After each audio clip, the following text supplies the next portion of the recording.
I'm Mary Polchininoff, and welcome to Sure Things.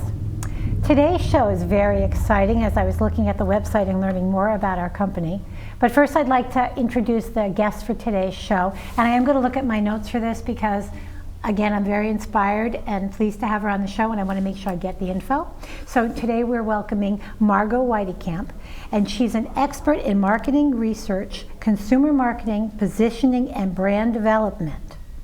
She has 30 years of market-related experience working in health and beauty care for major manufacturers such as Johnson & Johnson and Procter & Gamble. So you can see why I'm very excited about having her on the show. She has extensive experience in building small businesses into large ones. So I think today we're going to have a very interesting discussion. Margo, welcome.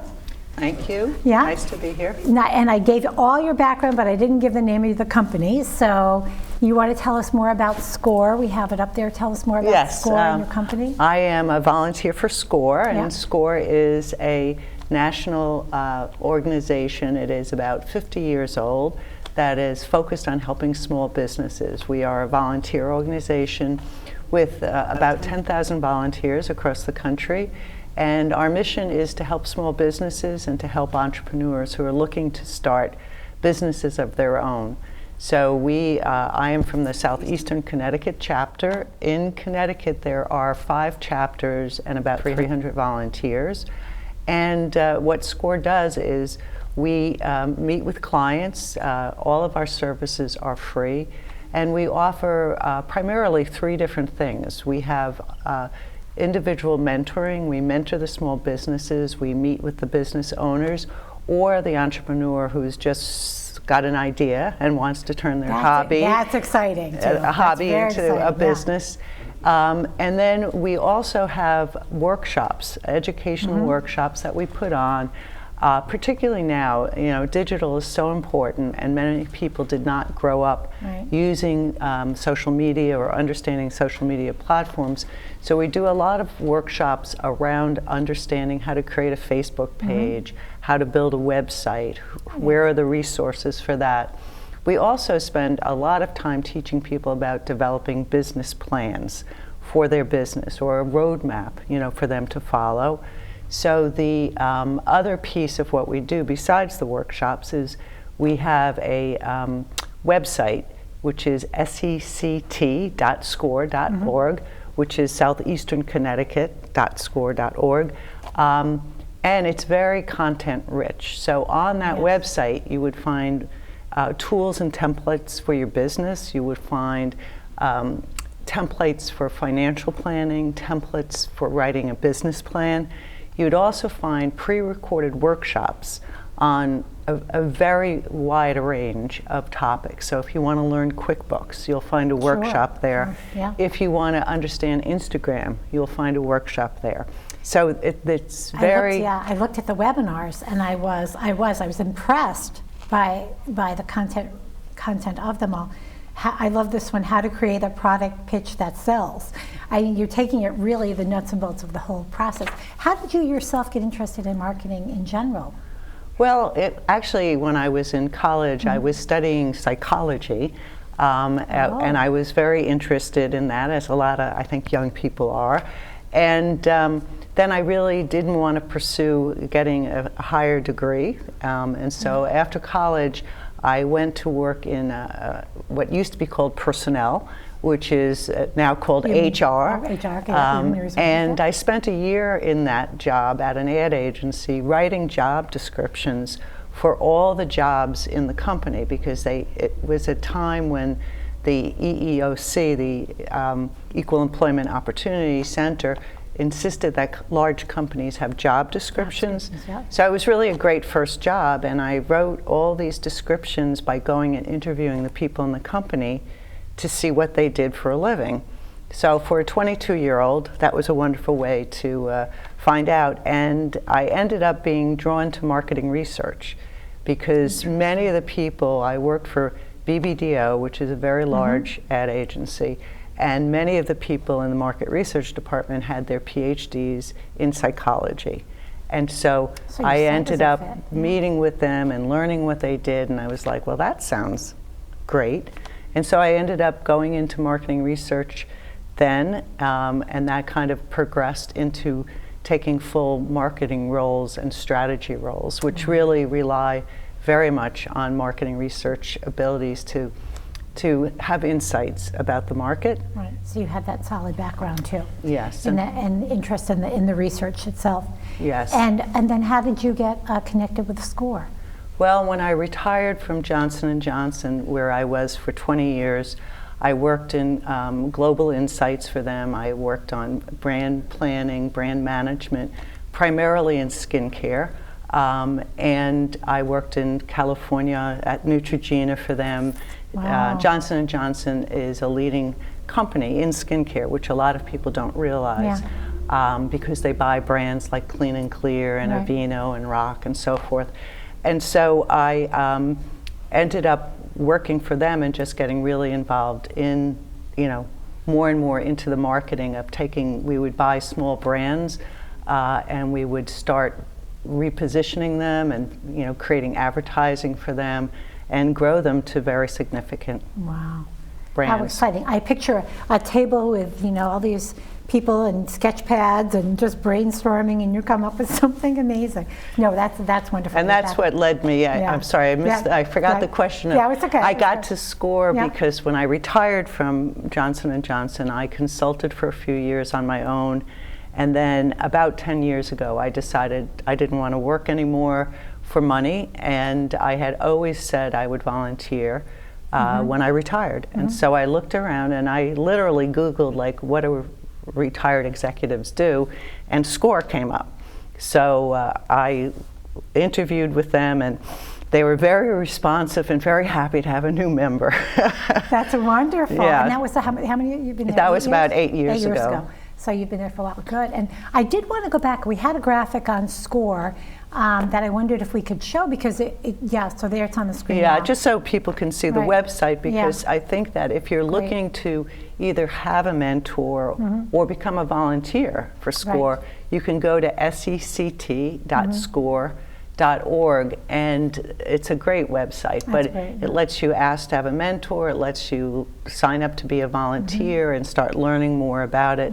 And you had asked me when we were off camera, not everyone in SCORE has a business background. There's all kinds of roles within SCORE because we are running a business ourselves, really. And so there's administrative roles of helping connect clients with mentors. There are roles around helping with our social media presence. There's roles around helping with the website. So there's a lot of different types, but most people who come to SCORE have a business background. But it could be in manufacturing, it could be in finance, it could be in marketing. We have lawyers who volunteer their time, although we do not give legal advice to our clients. So we have people who were in project management and are just really good at helping people see the steps they need to take with a business. There's also, when people join SCORE, part of the kind of person that joins SCORE is they want to continuously learn. So I learn constantly. I mean, I didn't grow up doing social media, but you learn it as you go along, and it's very interesting. And I think, some people like to do crossword puzzles, and I like to work with businesses. So it's interesting you said that about the continual learning. So you must find that with the other volunteers as well, that they get involved, and yes, they are mentoring and being those type of career coaches for these people, but they also are learning as well as they go along. Yeah, it's really one of the pillars of being a SCORE volunteer is an openness and an activity towards continuous learning. So when we have, I attended last week a workshop on digital media, like the 5 must-haves.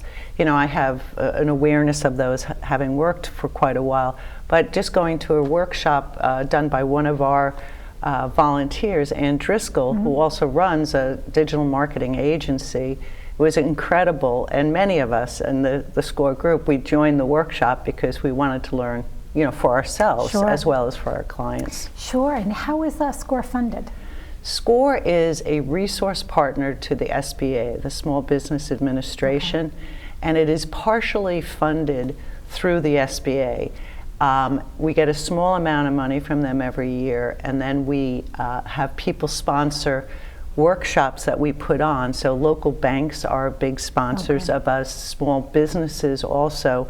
Occasionally we have someone we really help them with their business. They give us a donation to put on one of our workshops.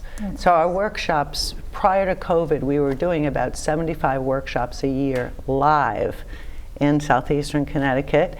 Wow. And since COVID, we've done just as many, but we're doing them online with much bigger audiences. And so for the sponsors, they're welcome to join us for the workshop and talk a little bit about their business. But their name is getting out there, and they're helping support the community. It's a win-win. It is. They win on that account too.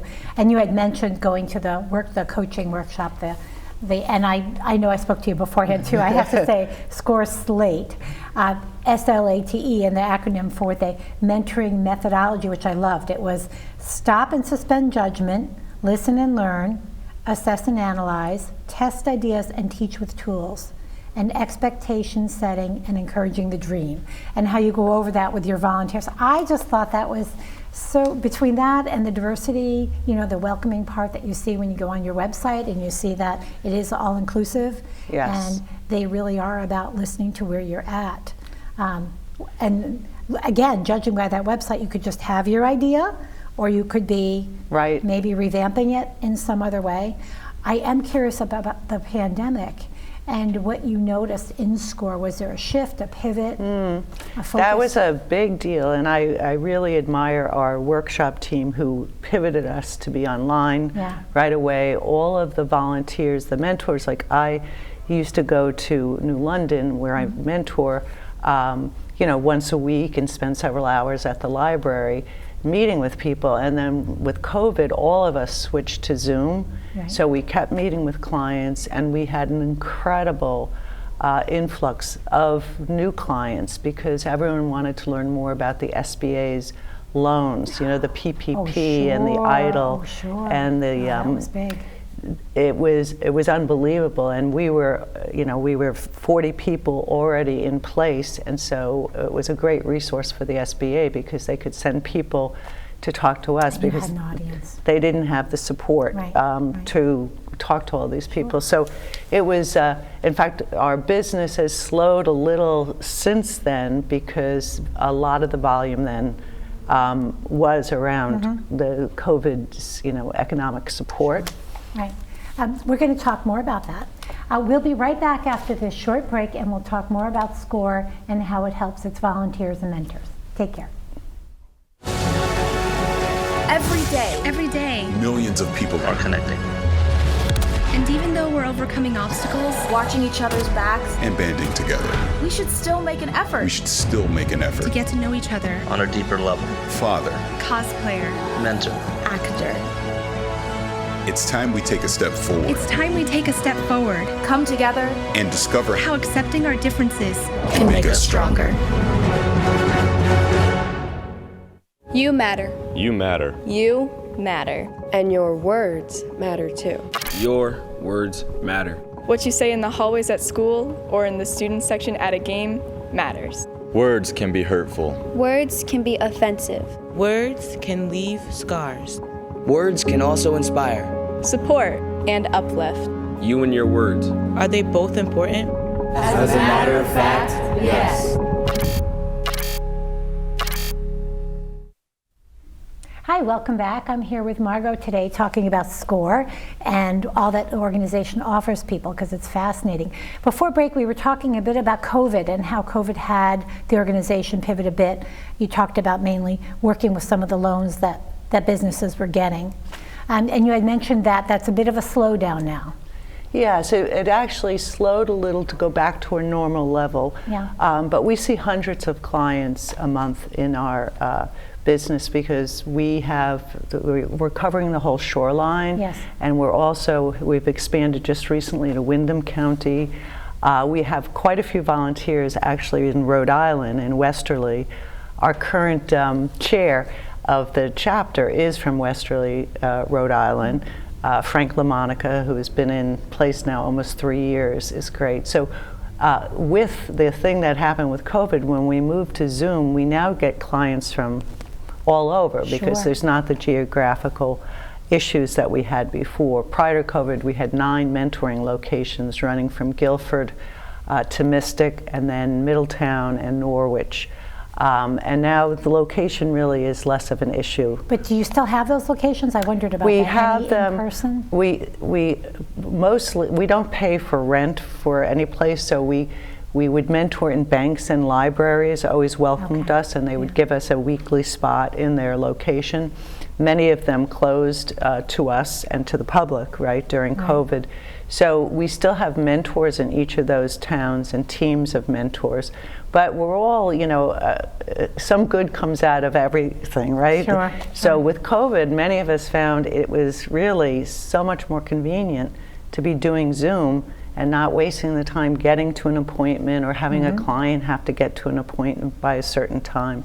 So it has really brought a great flexibility into how we can meet with people. Wow, so it's been helpful in that way. Very helpful. And now, is it all through your website then that somebody might reach out and join and look for a mentor? Yes, the website is very important and it's very active. But the way most people hear about us is, well, there's several ways. One is the SBA sends people to us who need help developing a business plan.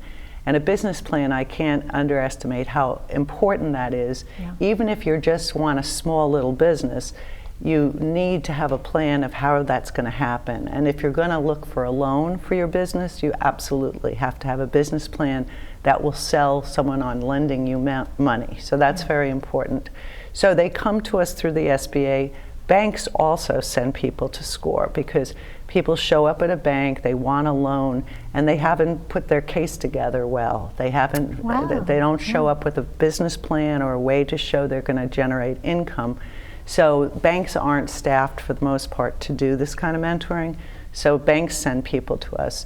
The other place, and a very big way we advertise, is with our workshops. So if we have like I did a workshop last month, there were 80 people on the Zoom with me doing the marketing workshop, and quite a few of them after the workshop reached out. They went to the website and they sign up to get a SCORE mentor.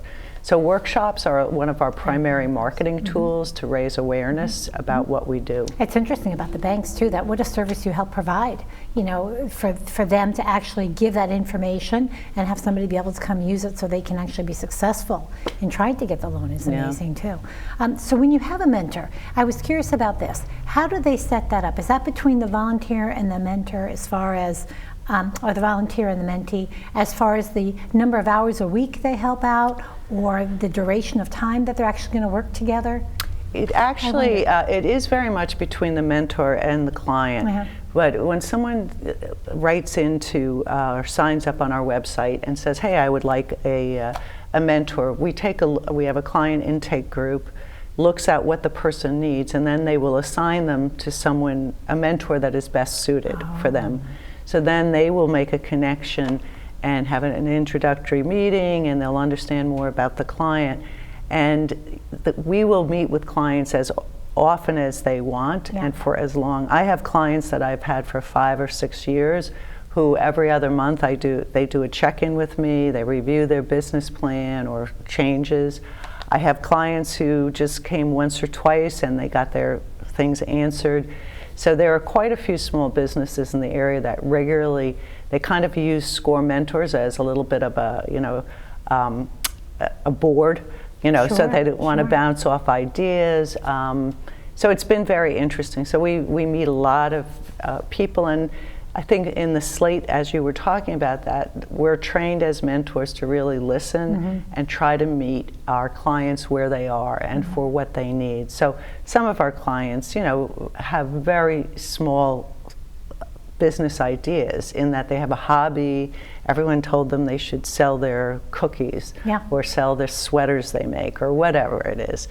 And we help them, you know, understand how to plan that, what it would take to do that.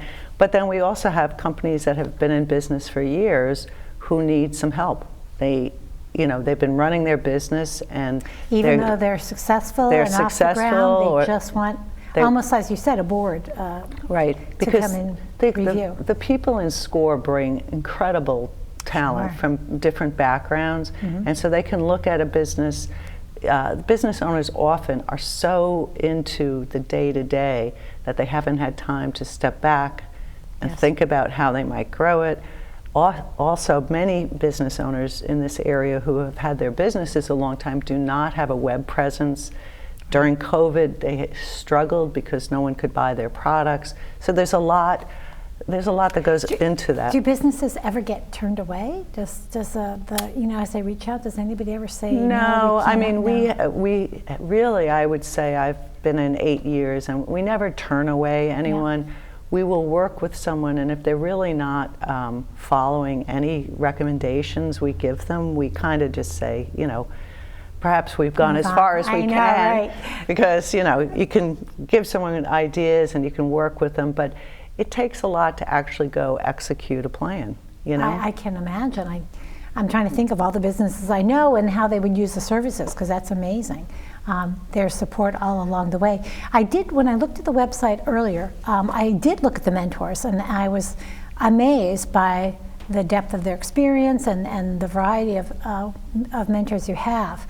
But it's interesting that you said if I was going on with my business idea, I wouldn't be able to pick one per se. I'd have to go through the client agency, the advisors who would actually match me with someone.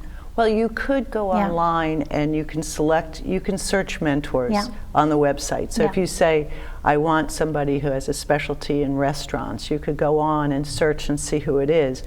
Not all of our mentors will take just anyone who contacts them, because you can have way too many clients. So for us, it works best when they go through the client intake group, because the client intake group understands how busy I am, how busy so-and-so is, and where they can assign a client so they get seen within several weeks. Otherwise, they could be waiting a long time. So you must do that whole system regionally then, so that you're looking for somebody within your region? We have a very updated CRM system. It's done by Salesforce, so it's a very sophisticated system for signing up. And so if I get a client who is living in Hartford, I can redirect them. I can transfer them to the Hartford team, which is a very good team, just so that a lot of times your location matters. If you want to know, like in New London, it helps to have people who really understand New London to mentor them. So sometimes it doesn't matter where the people live, but I think we do a pretty good job of matching up clients and mentors. And when it isn't a good match, someone will say, hey, I've got this guy, I don't know anything about beauty care. Could you take him? So we switch people around. So you can do that too, because you have that communication and everybody's skill levels, which is great on that. So it is regional, and they can stay with you as long as they see a need, I suppose. They have a need for that. Do you have any, just a hard question, I think, do you have any metrics on success rate? Yes, you do. Actually, SCORE as a national organization does every year they do a very extensive survey of all clients, and they do an extensive survey of all volunteers. And so there are metrics about customer satisfaction, and they also calculate how much they turn it into dollars in terms of how many jobs have been created through our support, and they turn it into dollars in terms of revenue created by these new businesses.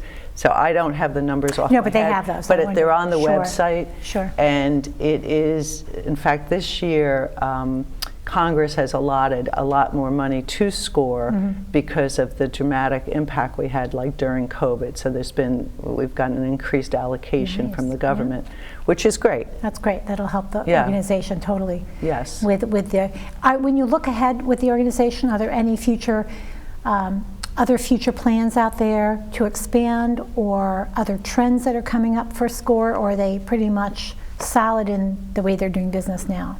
I think we are, as a chapter, we're always evolving. I mean, when we started out, or when I joined the group 8 years ago, we didn't have mentoring in Mystic. We didn't have mentoring in New London.